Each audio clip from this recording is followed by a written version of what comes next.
Hello and welcome back to the channel guys. आज जो है चैप्टर 5 है, इसके शॉर्ट एंड लॉन्ग मैं आपको बताऊंगी। फर्स्ट ऑफ ऑल नेचर की इन्होंने हेडिंग दी हुई है। इसके अंदर बेसिकली लर्न यानी कि ये जो है मैचुरेशन, इसको इसकी डेफिनेशन करें और इसको एक दफ़ा पढ़ लें। फिर उसके बाद इंस्टिंक्ट एंड लर्निंग है, इंस्टिंक्ट क्या है, लर्निंग क्या है, ये पढ़ें। वैसे ही कुछ इसके अंदर खास इंपॉर्टेंट नहीं है। फिर आगे डेफिनेशंस हैं डिफरेंट साइकोलॉजिस्ट की, उसके अंदर से 2 या 3 कर लें। फिर आगे कंप्रिहेंसिव डेफिनेशन है। इसके अंदर जो कंप्रिहेंसिव डेफिनेशन में उन्होंने जो कहा है ना, ये मेंटल चेंजेस, फिजियोलॉजिकल और साइकोलॉजिकल चेंजेस, ये इंपॉर्टेंट है, यानी कि इन सब की डेफिनेशंस।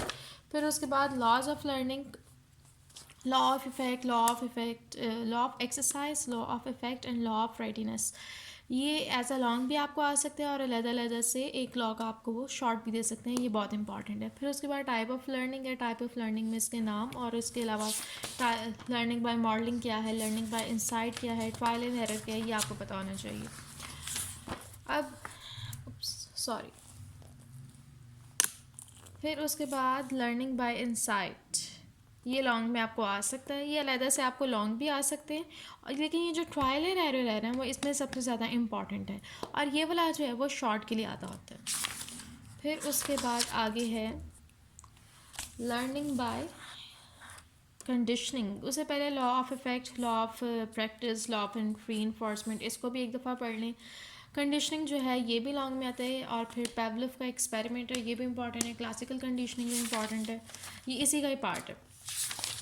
फिर आगे है लॉ ऑफ कंडीशनिंग में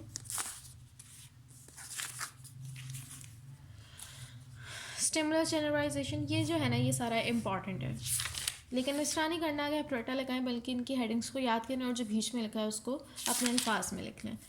फिर उसके बाद री इन्फोर्समेंट की डेफिनेशन शॉर्ट के लिए इंपॉर्टेंट है। फिर क्लासिफिकेशन ऑफ री इन्फोर्समेंट में इन दोनों के नाम और डेफिनेशंस बस। फिर आगे पॉजिटिव री इन्फोर्समेंट, नेगेटिव री इन्फोर्समेंट, बस जाने की ये चीज़ क्या है और अपने अल्फाज में बताना सीख जाएँ।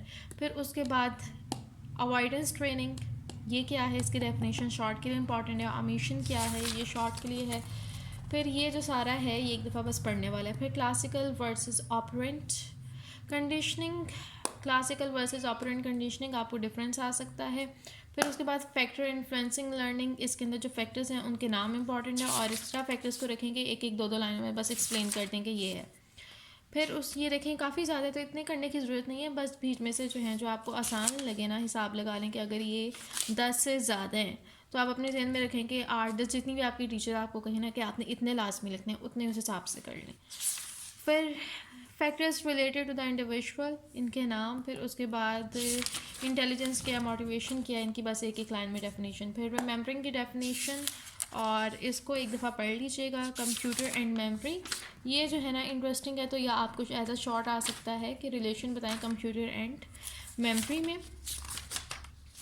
फिर उसके बाद है memory process encoding, storage, retrieval, ये शॉर्ट के लिए इंपॉर्टेंट है। फिर उसके बाद फैक्टर्स ऑफ मेमोरी, ये भी इंपॉर्टेंट है कि फैक्टर्स कौन कौन से हैं और उनको उनकी आगे से डेफिनेशन। फिर टाइप ऑफ मेमोरी भी इंपॉर्टेंट है, इसके अंदर आपको डेफिनेशन आनी चाहिए, और उसके अलावा short term memory, long term, और फिर सेंसरी मेमोरी, जो है सारे जो है वो इंपॉर्टेंट हैं, और ये लॉन्ग के लिहाज से भी इम्पॉर्टेंट है। फिर आगे क्या है, मेजरमेंट ऑफ मेमोरी, मेमोरी की मेजरमेंट, इसको एक दफ़ा यहाँ से भरें, फिर उसके बाद इसको एक लाइन में कि इतनी मेजरमेंट मेमोरी जो है उसको ये कहते हैं, और उसको आप इन अंदाज में मेजर कर सकते हैं। फिर क्वांटिटेटिव और क्वालिटेटिव है, ये बताएं क्वांटिटेटिव कौन सी है और क्वालिटेटिव कौन सी है, और उसके दरमियान में ये जो सारी हैं इनको एक एक लाइन में बस करें, ज़्यादा ना करें।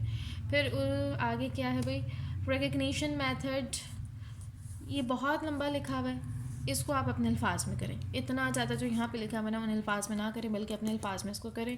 री लर्निंग मेथड, इसके अंदर ये याद रखें, ये जो फार्मूला है ये फार्मूला है। फिर उसके बाद री अरेंजमेंट मेथड को पढ़ें, क्वांटिटेटिव और क्वालिटेटिव, ये तो क्वांटिटेटिव के टाइप थी ना, अब क्वालिटेटिव मेथड आ गया, और इसकी बस डेफिनेशन करें। और फिर उसके बाद थेरीज ऑफ मेमोरीज में, थेरीज जो हैं वो ऑब्वियसली इंपॉर्टेंट है सबकी, ये वाली थेरी भी इंपॉर्टेंट है। फिर उसके बाद बार्लेट की थेरी आई, ये लॉन्ग के लिए इंपॉर्टेंट है। उसके अलावा अगर इनमें से कोई थेरी ख़ास तौर पे अगर पीछे लॉन्ग क्वेश्चन में दी हुई है वो लाजमी आती होती है फिर, अगर आपके पास 2-3 थेरीज हो चैप्टर में तो ज़्यादातर वो थेरी आती है जो आपके पीछे लॉन्ग क्वेश्चन में दी हो। फिर फॉरगेटिंग है, फॉरगेटिंग की डेफिनेशन और इसके बारे में 1-2 बातें बस। फिर उसके बाद थेरीज ऑफ फॉरगेटिंग में जो है आपने ये लॉन्ग के तौर पे तैयार करने हैं सारे जो जो इसकी थेरीज हैं। देन उसके बाद फिर ये चैप्टर ख़त्म हो गया और ये जो यहाँ पे लॉन्ग लिखे हुए हैं वो एक दफ़ा देख लें, ये इंपॉर्टेंट होते हैं। अगर आपके पास समझें कि एक दिन और आपको याद नहीं होना कुछ तो आप कम से कम जो यहाँ पे लॉन्ग लिखे हुए हैं ना वो तैयार कर लें और बीच बीच में से टॉपिक्स की डेफिनेशन, तो आप पास हो जाएंगे। सो आई होप गाइस कि ये वीडियो आप लोगों के लिए हेल्पफुल रही होगी। अभी के लिए इतना ही, and if you want any topic for me to make a video on then comment में डाल दें, मैं बना दूँगी इंशाल्लाह। और like share and subscribe my channel.